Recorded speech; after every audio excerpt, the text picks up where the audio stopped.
Hello, friends. I'm your host, Lee Zimmerman. And I'm your host, Scott Shankland. Welcome to Blount County Live. Well, today, as always, we're going to talk about music, musicians, and entertainment that take place in this lovely place that we call home, Blount County. Yes, indeed. Naturally, those of us who call this wonderful place home know that we are consistently gifted with entertainment. I love the way you wrote this, Lee. This is really good. And activities on a year-round basis. So what we're going to do here in this podcast is focus on Blount County musicians and music being played in and around the area. Mm-hmm. And today we are lucky enough to talk to Lane Shuler. Yes. Lane is from Knoxville. But I'm from Townsend, actually. You're from Townsend? Yeah. Well, that's Blount County. It's true. Well, thank It's you. true. Did you just change that for the sake of the podcast? I moved just so I could do the podcast and say I was from Blount County. That's smart. Mm-hmm. That's smart. That's great. We're kind of a big deal. Yeah. Yeah, that's very convenient, Lane, and already we owe you a debt of gratitude for being right here in but the once mix. the podcast's over, I'm going to move back to Knoxville. Nice. No, I'm kidding. I'm from Townsend, and I live in Maryville now. Nice. Okay, Cool. very good. Did you grow up in Townsend? Yeah, I did. Yeah, so I lived in Townsend from age 0 to 19, went to college for 5 years, don't do the math. Sometimes it takes people a long time to get through college. It's Like okay. 5 in a semester. Yeah, it's fine. I graduated with honors, though, so if you're watching, think about this. You can get through 4 years without honors or 5 years with honors. Take 5 years. It's great. You're only in college once. Get milk it a little bit. Get your money's worth. Yeah, get your money's worth. So, and then I moved back in 2009. Okay. Nice. So, in general, you hail from East Tennessee. That's right, yeah. And you are, how do you identify yourself as a rap hip-hop artist? Was that a good summation? Yeah, the earliest thing for me was hip-hop, right? That's what I got into. Okay. It's sort of, if you know anything about Townsend, there ain't music shops up there. There's not people giving guitar lessons or anything. So it's like you wanted to express yourself. It's like, well, what am I good at? I couldn't really sing, but I could talk very fast, and I loved rhythm and I loved words, and I sort of gravitated to hip hop, and then just sort of worked on creating my own craft and figuring out where I could fit in while still being genuinely me and not having to be something that I was not. Where did you go to high school? Heritage High School, yeah. How was that? I mean, did you have a lot of peers and friends that were also into hip hop as well? Or? No, I didn't. No, I didn't. It was like peak battle era when I was in high school. So in 2000, before 8 Mile came out, I knew about Scribble Jam. Nobody really around here knew about it. It's a thing in Cincinnati, and it was always like my goal to like one day make it to Cincinnati, perform at Scribble Jam, battle, whatever.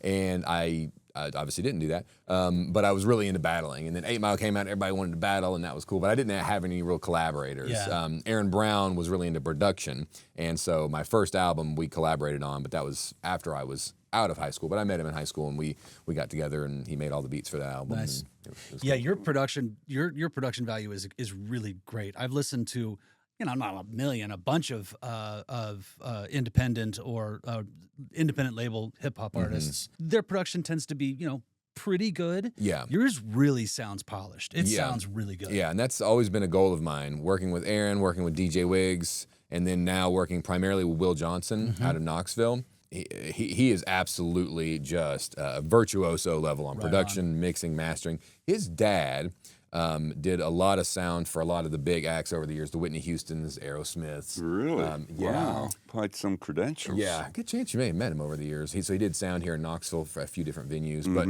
anyway, so he picked up a lot of that from him, and just like this intentional attention to detail that he has. It's just, you listen to the album over and over again on headphones, you're going to hear these little movements and snippets and things that he does to manipulate samples. We have songs on that album, which I guess we can go ahead and say now. Q1, we're putting out a new album. It's called Candlelight Vigilante. But that album, we have songs that have 75 tracks. And a lot of that's just atmospheric. It's overkill, admittedly. Like, I've heard great songs that are 5 tracks. Sure. But we just have so much, so many effects and so much stuff that he's doing on those tracks. That's cool. It's really neat. I started listening to it. It's really great. I want to quote from your bio here, where it says, you create pop-sensible alternative hip-hop that sounds like a river of liquid running through a dark alleyway. Ooh. Very, very poetic, but I'm trying to get the image in my head. Yeah, I love progressive music, and I've always loved music that pushes the limits. But we also through producing, we want to make sure that we are utilizing production techniques that you will see on major label stuff. So we're taking indie hip hop, alternative hip hop, the Rhyme Sayers guys, Sage Francis, the Roots. We're taking their rhyme schemes and their stylistic choices from a vocal aesthetic, right? And we're taking these dark progressive production tones, adding this cinematic element, but not forgetting that your average listener is expecting it to sound a certain way. Right. So you have to be giving them that while also giving them this thing that is brand new. Making it accessible. You guys have met new artists all the time, and if they say, this is something you've never heard before, and they're probably either A, lying, or they're telling the truth and it doesn't sound very good. Right. You go, I haven't heard this before because no one would want to make this. All music was new once. Yes. But, I'm in choir. It takes a little while for the especially when your symphonic stuff that comes out that's modern. You're like, oh, good. Yeah. But sometimes that's great, and oftentimes, but that's what you're saying. You're making it accessible. Right. Yeah. We want it to be accessible, so it's a lot of. It's weird. Like you will get into some of the interludes and things. You go, whoa, this is weird. This is taking me somewhere. But the 1975 is a band that Will is heavily influenced by. That's a great band. Yeah. Yes, love those guys. But you listen, it's like if it's a pop album. You listen to it, you go, this is a pop album. But you also go, gosh, there is so much going on sonically. Right. The interludes and the intros and the outros, like just tightly produced, mixed, EQ, everything. They're thinking of all the stuff to delight your hipster music guys, but then also be good on pop radio. Right. So I don't want to be playing on pop radio, but I do want people to enjoy it. You wouldn't say no. Yeah, no, I probably wouldn't say no. So where do you get the inspiration from for your songs, for your lyrics? Tell us a little bit about what your aim is there and what you're trying to message and convey. Yeah, I think it depends on where I am in life. My first album, which came out when I was really very young, or early adulthood, a lot of that was sort of emo, I'll just say it. It was like what was going on in my head, in my world, and like what did I feel like I needed to get out on paper or on a recording to sort of be happy, right? To be satisfied, and to also reach people that might be going through that same thing. And then as time goes on, you kind of get bored of your story. You get things figured out a little bit, and you're like, I want to tell other people's stories, or I want to tell sort of fantasy stories. And this latest album, a lot of it is really, it's sort of in 3 parts. It's sort of like this apocalyptic opera thing, like pre-apocalypse, like this weird anxiety, this tenseness that you'll hear throughout the record. And then also just sort of a little bit of a requiem for people lost and like life lost. Wow. Like our own, like we hold funerals for people when they die, but we rarely say, hey, the first 30 some odd years of my life is now gone and I cannot redo that. The city that I grew up in or the city I went to college in, I can't go back there. Yeah. I can go back there, but I can't. All the people are different, right? It's not the same. The same stories that are bubbling, it's all vapor. It's all gone. So that's a little bit of sort of the 3 components of Candlelight Vigilante. It sounds very, very deep, and like you really put a lot of thoughts into this and really, went into a rabbit hole, so to speak, about what you wanted to convey. Yeah, I've tricked you then. Well, that I've put in. No, I'm kidding. I did put in a lot of thought about what I wanted to convey, and I also just like trying to sort of know what the world at large is going through. And there is a weird energy right now in America and by and large the world. Yeah. And you want to say, like, what are people feeling? Is there this hopelessness that we need to distill and get out? Can we really just jam out and have a good time all the time, or do we need to really like reflect on how we feel about these certain energies that exist in our relationship to the spiritual plane at large? I think we're all dancing real hard on the edge. Yeah. I mean, I kind of sort of balancing and going, oh, look, don't fall. Yeah. And I think about this a lot with hip hop, and especially like when I was first coming up in the sort of alt hip hop sphere, the emo hip hop, if you want to call it that sphere.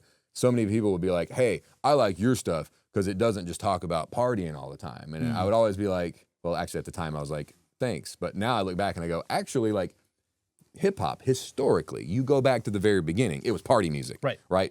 It was party music, oftentimes in areas that socioeconomically culture. didn't have a lot of money floating around, but it was like, this is party music. Yep. You had the DJ going, you brought in the rapper to accentuate what the DJ was doing, hype up the DJ, get the people dancing, and we've reached a different place with hip hop, where people are doing all kinds of different things with it now. Some people are telling stories, some people are still making party music, but it's all sort of the same idea of doing that and doing it with very little. Right. You know, that kind of goes back to my growing up in Townsend and not having a way to get a guitar or do guitar lessons. It was like, what could we do? And sitting down with Aaron Brown years and years ago, it was like, well, we can't hire an orchestra and bands to play this music, so let's take little pieces of something and reverse it and twist it and compress it and take this little piece and create new things out of the dust that you have in front of you. Computer. Right. Yeah. Wow, amazing. So it sounds like there was a major shift from that first album to this latest album. You really took a climb uphill. Yeah, and obviously a lot of years between the two. You know, a lot of my career, really in 2013, we signed with an agency, me and Courageous. Our poetry duo is called I&K. So we do spoken word poetry live. And we signed to that agent, and that's kind of where I put all of my effort was that, because it was a way that I can make money on art. Good. It's hard to make money on art. Yeah. And it's like, well, I get to perform, I get to travel the country, and I get to sock money away and do other cool things with it. So I focused on that for a while. COVID hit, and then I was like, okay, I want to step back into the hip hop sphere and put out something else. And you've made some major media appearances, and you had kudos from Chuck D, which is, oh my gosh. I mean, that was the funniest How thing. did that happen? So a guy named Andy Kettle, he helps me with PR and positioning and stuff and coaching, kind of just like bouncing ideas off of each other. And we had this song, Mathematics, with Michael Dion. It's on the album, and we put it out as a single. And he sends me the sheet. He's like, hey, here's all the people that have played the song on their radio stations. And I was like, Chuck D? I was like, that's amazing. somebody else is calling themselves Chuck D. Chuck D's already a guy. So I like fired up and I listened. Yeah, Like, no kidding. this is Chuck D. And he, so yeah, I mean, he plays like 6 songs for an episode, and like our song was one of their songs. I was like, Wow. if I'd been holding a sandwich, I would have dropped it. But yeah, so that was like highest honor. That's crazy. So that was like your aha moment, a little bit, yeah. You're where like, this is viable, yeah. it told you that you're on the right track and you're gaining credibility and you can make this happen. Yeah, and it gave me a lot of confidence to be able to reach out to a lot of the artists that we have featured on the album. Say like, hey, look, this is whether I have to say, hey, Chuck D likes it. You know, that's whatever. But like, just to be able to know that, like, if he likes it, then other people very well might like it. It's a good thing to put in the bio. Yeah. I think so. I think so. You're recording in Knoxville? Yes, generally speaking, yeah. Where do you have a studio there that you normally record with? Who's the engineer that you're normally working with? So over the course of the album, we have a few different hands. So the Good Guy Collective, which is a hip hop collective that I'm a part of, Jay Bush and I started that years ago with DJ Wiggs. So some of the songs were tracked there, and then a lot of them were tracked at Sonox Studios, which was in South Knoxville. It's shuttered now. Oh. And then Joe Mabbitt from the Hideaway Studios mixed one of the songs. That's in Minneapolis. Oh wow! So that was recorded there. Okay. Or it was mixed there. It wasn't recorded there. Generally speaking, everything was tracked either in Knoxville. There actually is some additional mixing from the Sound Lair, which is Maya's place out in Rockford. So really? there's some additional mixing. I didn't know there there was a studio out there. Yeah, and it's a very good one, and he is a genius with all things music. So yeah, definitely, if you're in Blount County and you are looking for a place to record, there's What's a his place name right again? Maya Lajeunesse is his name, but And the the studio is the Hideaway. The Hideaway. Well, no, sorry, back that up. The Sound Lair is his. Sound The Lair. Hideaway is in Minneapolis. That's Gotcha. that's Joe Well, Mabbitt's. you've been to all of them. I mean, you get around, That's pretty Shane, cool. so we'll forgive you for that. I didn't know all these studios existed in this area. Yeah, I really want to go I and visit didn't them. know. Yeah. You know, and what I'm kind of amazed at is that hip hop has gained such a foothold here because, you know, you think about the Appalachian music and, some rock and roll, but hip hop, I mean, how does it stand in the whole,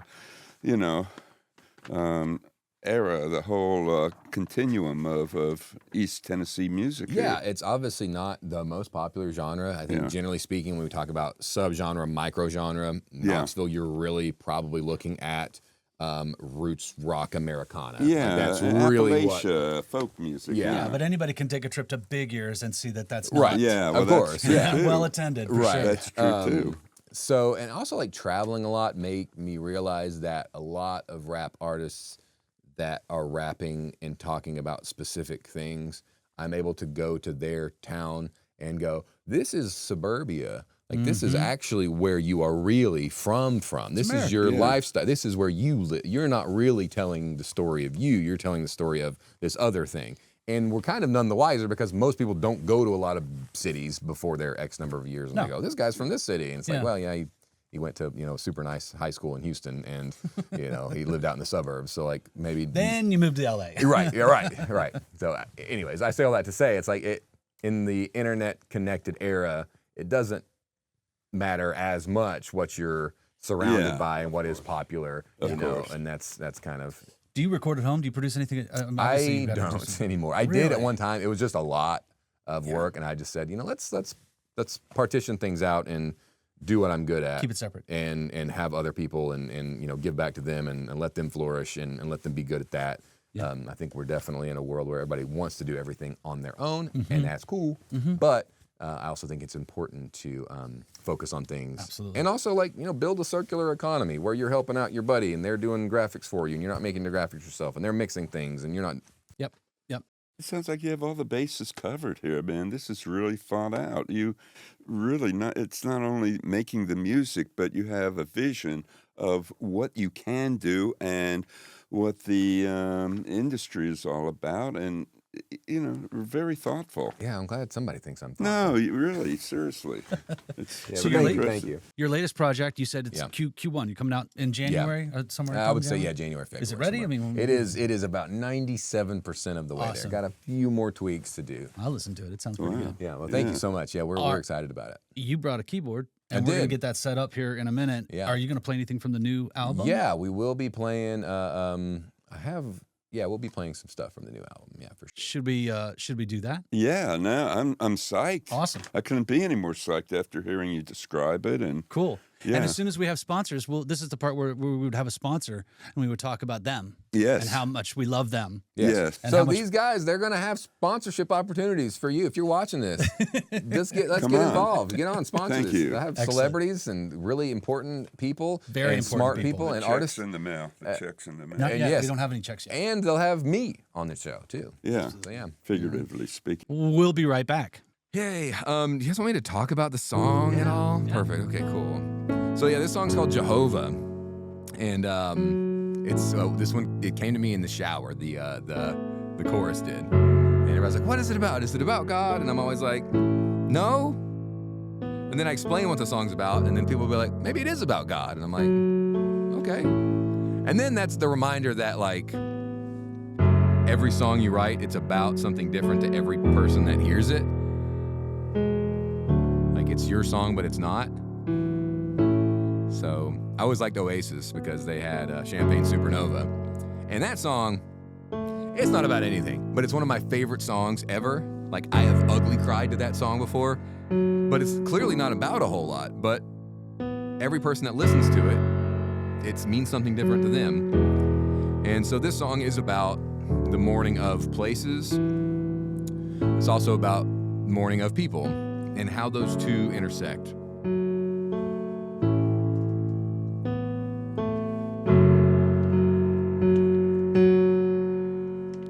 That was the first time I fell for Jehovah. He was sitting there on the center of the sofa. Thought that it was funny, but it wasn't really funny. Thought that it was funny, but it wasn't really funny though. That was the first time I fell for Jehovah. He was sitting there on the center of the sofa. Thought that it was funny, but it wasn't really funny. Thought that it was funny, but it wasn't really funny though.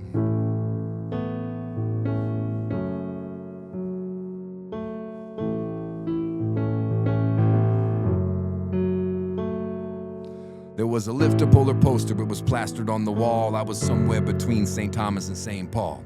If I'm being honest, I'm not sure I'll remember. I was caught inside the Kodachrome from better Novembers, but it was May, it was warm. There were days on the shore, this was more.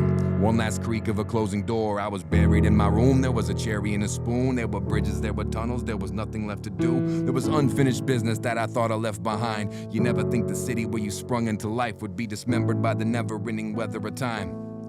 But I think I still remember the night. I was sleeping in the basement of a Mount Horeb home. There were snakes inside the closet, but I think I was alone. It went from weeks into months, and the years moved faster. There was you without me, there was me without answers. That was the first time I fell for Jehovah. He was sitting there on the center of the sofa. Thought that it was funny, but it wasn't really funny.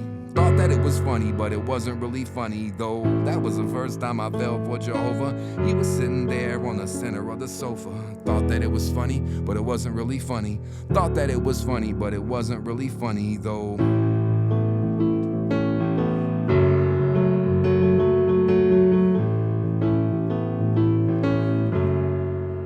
And if he hits you with the WID, it probably hits you with the nobody likes me. And that was just a sense of humor. If you got it, then you got it. If you got it, you were blessed to be a rock inside his orbit. It was May, it was hot, there were days I forgot. I wake up in the winter and I wanna make it stop. I wanna turn it back and be a part of all I lost. I wanna stand inside the silo of your never-ending heart, with the wind-blown Adventureland backyard days, with the late-night dives off a blues-filled stage. Two guys, two mics, and the songs that they played, or the church in the brook where you taught the kids to pray. I see your house in Morgan Park, I wanna stop by, bring my nieces over while I hear you talk about the tide, but I can't.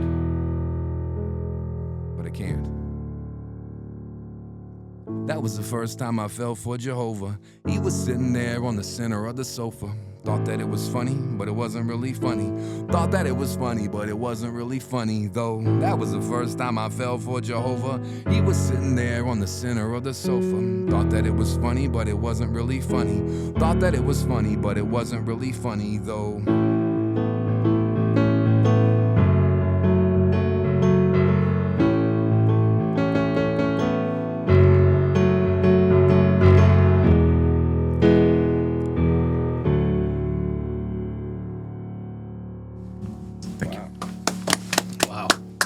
That was pretty amazing, and so melodic as well. Which I got to be honest, I don't often think of rap or hip hop as an especially melodic form of music, but you seem to have transcended the two styles and genres here to make something entirely different. Yeah, well, thank you. I think that maybe goes back to the pop sensibility element. It's like, the chorus is very weird. like what am I really even talking about there? I can envision it, but I don't really know what it is.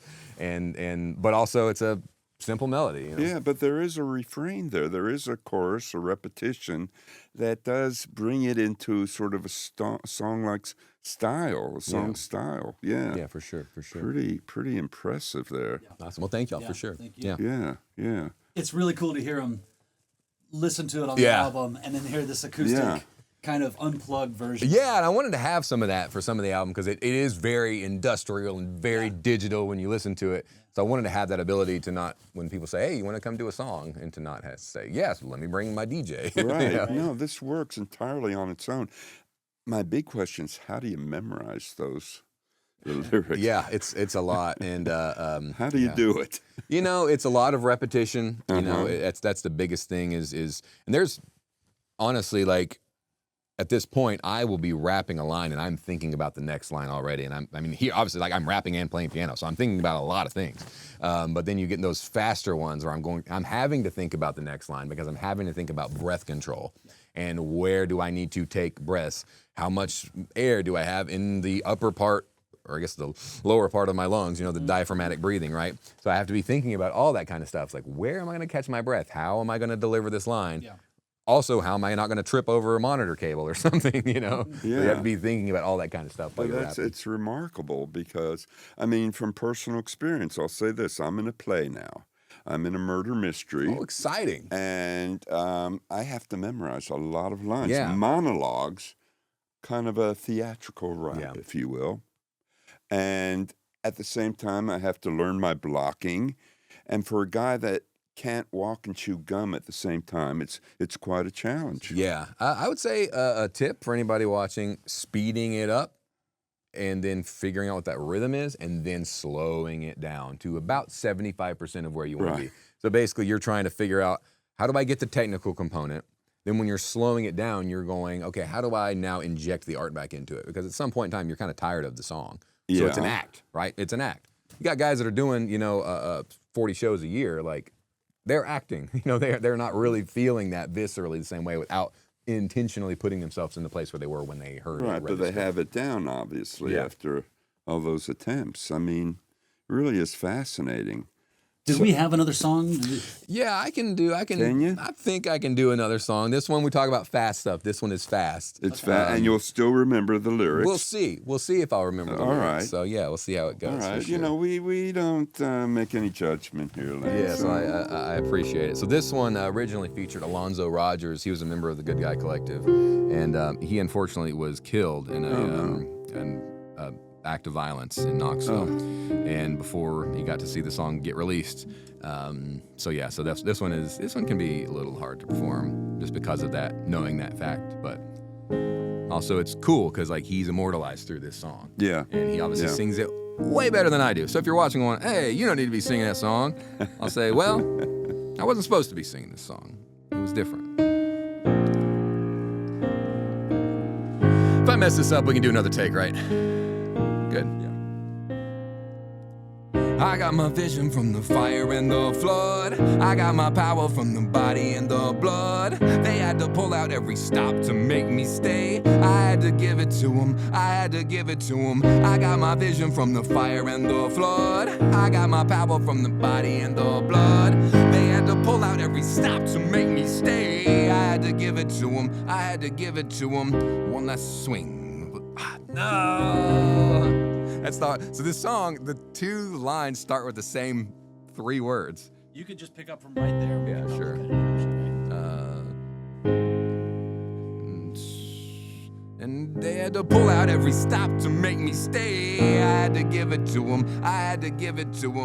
One last swing. Do what I can and I really can't be seen. Can't be stopped, but I can be beat. If I don't go beast and rise to my feet and I fly by my seat, I'm a light on the street, bring bread to the meek. Then I'm gonna eat. I'm a freak on a leash, and at least, and the beats might leak from the east side all the way to 9 Mile Creek. But I'm better than ever, weathering every competitor. I'm steady like a simian. I'm ready to level them, and I'm turning every devil into rubble and pebble. I put the needle to the groove until I buckle the metal, and I'll be better, faster, stronger since the day that they found him. And I grew up in the heart of Townsend, left my house in the mountains. It's harder in this version, but I got it. But I'm still the same kid I was in 2008. I grew a lot, I saw the globe, and sure I made a few mistakes, but I got unfinished business on the south side of the lake. To take me down, you better bring 100 guns and 40 tanks, and it goes. I got my vision from the fire and the flood. I got my power from the body and the blood. They had to pull out every stop to make me stay. I had to give it to them. I got my vision from the fire and the flood. I got my power from the body and the blood. They had to pull out every stop to make me stay. I had to give it to them.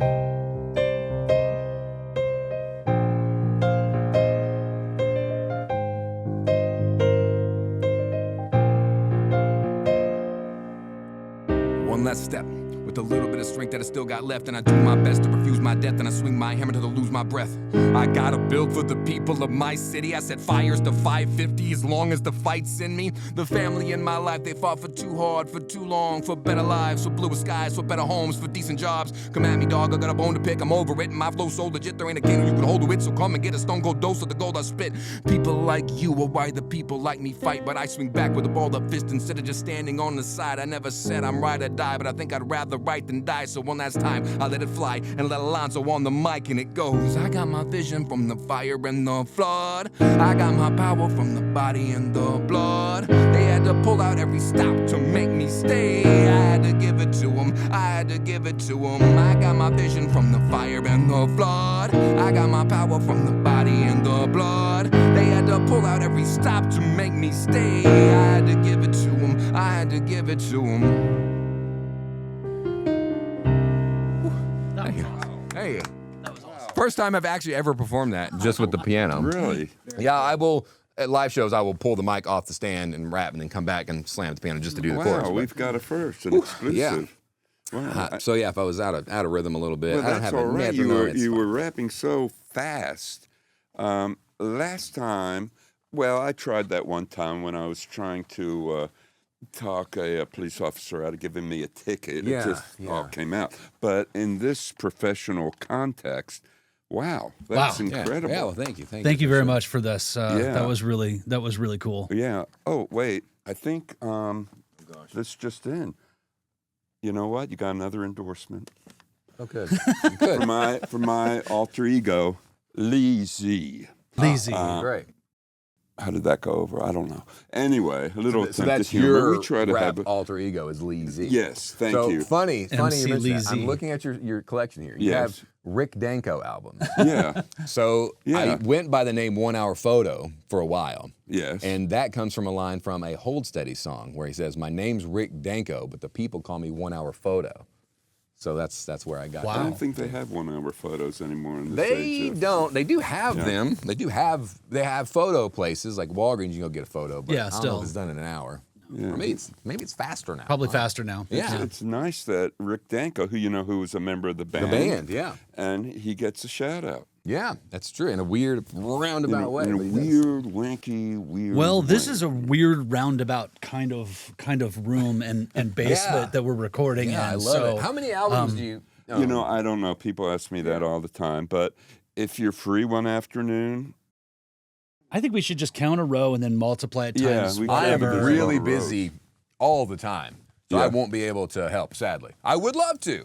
I would okay. love to help, but I just Good answer. Yeah.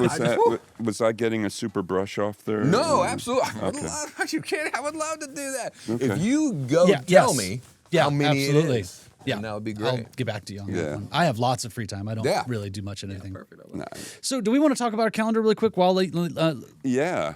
while Lane's here? We can do that with him here. I don't think we need to kick him out we and don't move need the to, piano around or anything. because the whole purpose of our podcast is to talk about events and entertainment in Blount County. And we said we were going to talk about any kind of upcoming performance, but we really hope that there is something maybe happening, but we can't really say it Yeah, now. I would say Okay. mark your calendar for December 3rd. Follow me on Instagram at lane.shuler.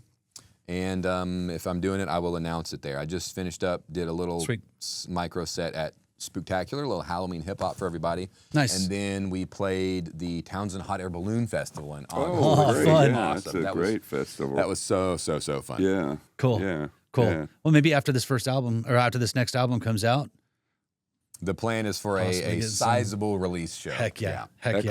Excellent. In Blount County, of course. Uh, Because you're a Blount sure. County. You're not I a am, Knoxville I am. guy. I do need to you're do a it, Blount yeah. County guy. Yeah. So we don't have a ton of stuff coming up that will, by the time this podcast comes out, these shows might have already happened. But the Okie Dokie Brothers, I love that name. At Do the you Clayton know who Center. they're a family-friendly sort of bluegrass band, but they've won a Grammy. Amazing. And very reputable. They have half a dozen albums out, a new They're album. at the Clayton Center, They're at the Clayton Center. Maryville College Clayton Center, who would also make a good sponsor. Yes.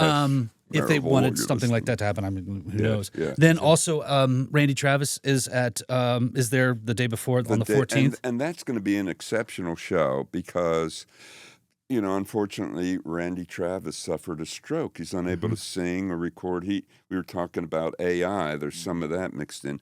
But this show is not just a tribute to Randy Travis. It's an actual performance because his band members who have been with him 30, 40 years are on stage with him. There's another artist that sings the song, but Randy Travis is on stage at the performance. So Wyatt it's- Ellis is going to be there, I think, right? Did Yeah. he say he's playing with that one too? So- Yes, Wyatt Ellis. Have you is- been to the Dolly Parton Smoky Mountain Christmas show? As a matter of fact, I was in Dollywood yesterday.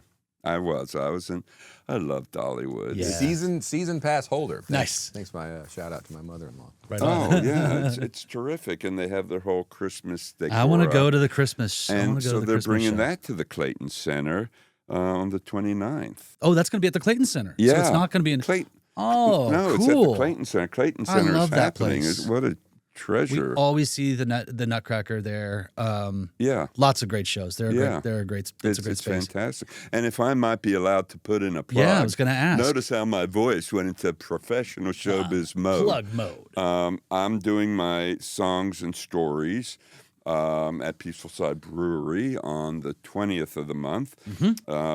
Special guest KP Hawthorne, who is from Nashville. Fantastic. And then this is a big one.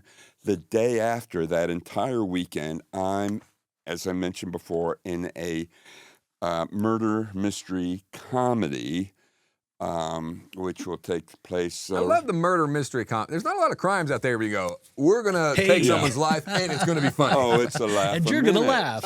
It's a laugh a minute. That's at the Chill Howie Club. What are the dates for that show? Howie Club, and there'll be, I think, 4 performances. The 21st, 22nd, 23rd. Foothills Community Players? Yes. Awesome. And folks, if you got any tips on memorizing dialogue? got this. Got you. Just call me after. We'll walk Okay, through can it. we do that? What about the Emmy Sunshine Show? Is that happening? Is there going to be one? Sunshine. That's hard to Try say. hop. Emmy Sunshine Show. Yes, we're working on that right Sweet. now. Probably for December 2nd, that Tuesday. Try Hop in Maryville's doing Yes, some an really evening cool with Emmy shows on Sunshine. Tuesdays. Yeah. How does that work out? You have an evening, and then you have sunshine.